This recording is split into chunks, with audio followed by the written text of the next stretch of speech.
이 친구는 일단 지금 23년생 여자아이 엄마라고 사연을 좀 보내주셨어요. 지금 현재 아파트 단지 내에 있는 어린이집을 다니고 있는데 아이들이 너무 적다 보니까 그리고 이제 기간을 좀 옮기셔야 돼서 일반 유치원을 보내셔야 되는지 아니면 영어 유치원 좀 보내셔야 되는지 좀 고민이라고 하는데 몇 가지 좀 고민되시는 사항이 좀 있으신 것 같아요. 일단은 다른 친구들보다 운동하는 걸 별로 안 좋아하고 좀 느린 편이라고 말씀을 좀 주셨어요. 어머님이 그냥 객관적으로 좀 보셨을 때 두 발 점프하는 걸 조금 어려워하고 계속 안아달라고 좀 요청한다던가 뭐 긴 거리를 걸어가는 걸 되게 싫어하고 아직도 좀 계속 유모차를 타고 싶다고 좀 그런 이야기를 좀 많이 한다고 해요. 그리고 여자친구여서 색칠하기나 그림 그리기 같은 거를 되게 좋아하는데 별로 좋아하지 않고 끈기 있게 하는 걸 좀 어려워한다고 해요. 근데 또 어머님이 보시기에는 집에서 그런 자기 주장이나 표현 같은 건 잘 하는데 담임 선생님 피드백을 좀 주시기로는 되게 소극적이고 단답형을 좀 대답만 하고 그렇게 조금 보여져서 언어는 좀 또래보다 좀 느린 거 아닐까.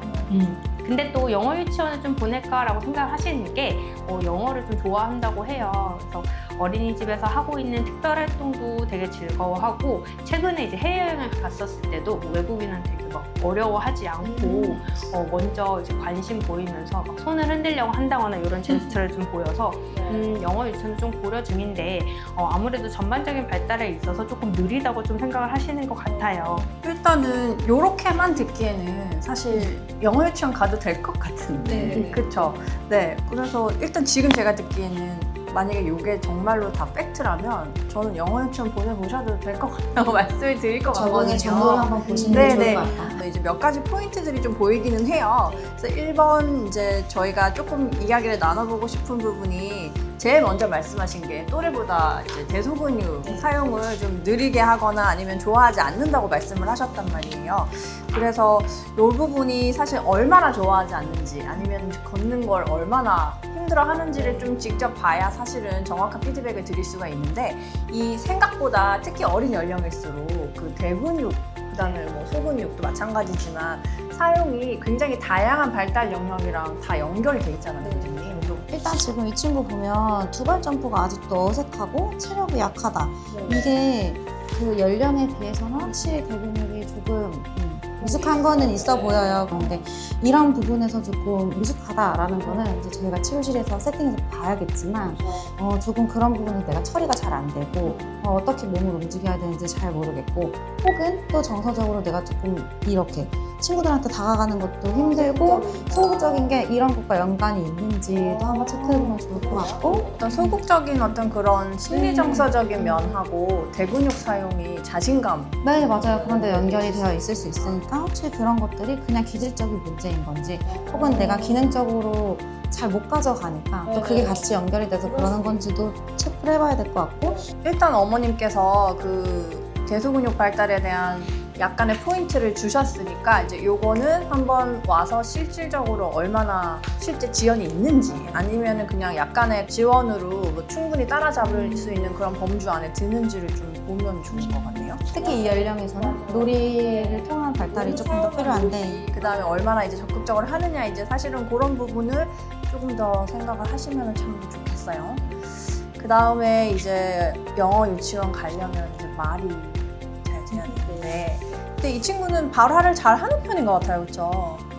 잘 하고 그런데 적극적으로 표현하거나 막 친구들한테 막 이제 먼저 막 이렇게 이니시에이트를 하는 스타일은 아닌 것 같기는 한데 그래도 집에서 잘 얘기하고 그러니까 발화 자체에 문제가 있는 상황은 아닌 것 같아요. 저는 일단 요 정도가 사실이라면 영어 유치원 가도 큰 문제 없다고 저는 얘기를 할 것 같은데 발화가 이 정도다 하면 영어 유치원을 좀 고민을 하시기에는 이르다라고 말씀을 드리진 않을 것 같은데 다만 지금 휘격쌤 말씀하신 것처럼 영어 유치원이라는 곳이 너무 새로운 언어적인 환경, 인지적인 환경에 놓이는 거다 보니까 그러니까 모국어를 사용하는 게 조금 제한이 되거나 어떤 데는 정말 못 쓰게 하는 데도 있잖아요.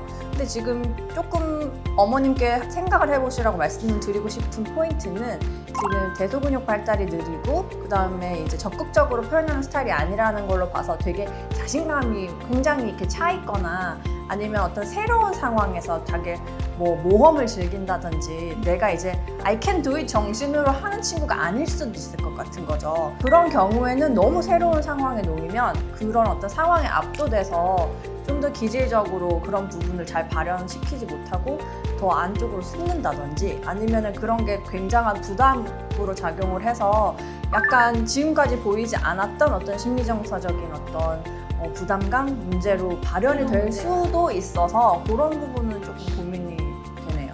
몇 가지 기관을 좀 옮기실 때 이런 포인트들을 좀 고려해 보시면 좋을 것 같아요. 지금 현재 다니고 있는 어린이집이 규모가 조금 작은 편인데 여기서도 친구들한테 얘기하는 걸 조금 어려워한다는 담임 선생님 피드백이 있어서 기관을 많이 옮기게 되고 교사대 아동교육 친구들이 이제 확 늘어나다 보면은 오히려 이렇게 다가가는 데 있어서 조금 어려워하는 부분들이 있지 않을까 좀 생각이 들어요. 그 다음에 이제 뭐 제일 중요한 거는 언어적으로 뭐 준비가 됐냐, 기질적으로 준비가 됐냐, 뭐 그거보다 우선해서 사실 이 친구가 얼마나 자조 기술을 가지고 있느냐, 그다음에 적응 행동이 얼마나 이제 잘 나오냐, 이제 그런 부분을 좀 체크를 하시는 게 중요하지 않을까요? 왜냐하면은 새로운 환경에 가서 결국에는 특히 영어 유치원 같은 경우는 화장실에 가고 싶어도 그 상황에서 도움을 요청하지 못하는 경우도 있더라고요. 그래서 막 실수를 한다든지 막 특히나 소극적인 경우에는 그러니까 이제 스스로 도움을 요청하는 뭐 기술이라든지 아니면 내가 내 주변을 정돈을 하고 내가 내 어떤 그 생활을 잘 그 운영하는 기술 같은 것들요. 그런 것들을 또 아이들이 얼마나 갖추고 있는지를 좀 살펴보시고 그런 걸 도와주시면 좋을 것 같아요. 지금 말씀 주셨던 뭔가 배변과 관련된 표현이라든지 아니면 우리가 사람들을 만나는 데 있어서 가장 기본적으로 배워야 되는 그런 가벼운 영어 표현들을 조금 쓸 수 있는 환경을 많이 노출해줘서 적응과 관련된 그 기술이 조금 학습이 되면 실제 영어 유치원에 갔을 때도 크게 인지적인 부담이 있거나 정서적인 부담이 있거나 이런 거 없이 잘 적응하는 친구가 될 수 있지 않을까 생각됩니다.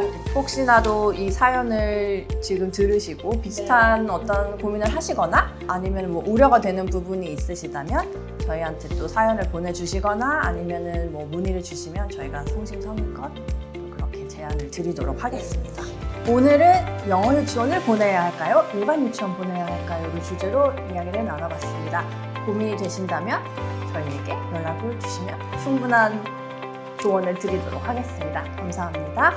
구독과 좋아요, 알림 설정 부탁드려요.